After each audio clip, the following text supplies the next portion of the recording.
త్రేతాయుగం ప్రారంభం కావడానికి కొద్ది రోజులే ఉన్నాయి.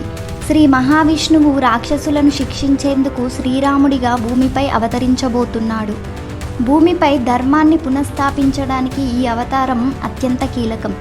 అయితే రాముని సేవకు, రక్షణకు, మార్గదర్శనానికి ఒక విశేష భక్తుడు అవసరమయ్యాడు.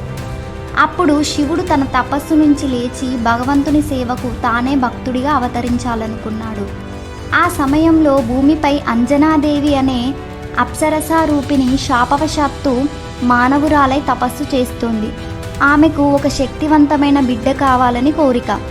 దీన్ని గ్రహించిన శివుడు తన తేజాన్ని వాయుదేవుని ద్వారా అంజనాదేవి గర్భంలో ప్రవేశపెట్టాడు. కొన్ని నెలల తరువాత ఆమెకు ఒక బలమైన, ప్రకాశవంతమైన బాలుడు జన్మించాడు. ఆ బాలుడు ఎవరో కాదు, శివుని అవతారమైన హనుమంతుడు. బాల్యంలోనే హనుమంతుడు అద్భుత శక్తులను ప్రదర్శించాడు. ఒకసారి సూర్యుడిని పండు అనుకొని ఆకాశంలోకి ఎగిరిపోయాడు. ఇది చూసి దేవతలు భయపడి అతడికి శక్తులను మరిచిపోయే శాపం వేశారు. అయితే అతని నిజమైన శక్తి రామభక్తి ద్వారా మళ్ళీ వెలుగులోకి వచ్చింది.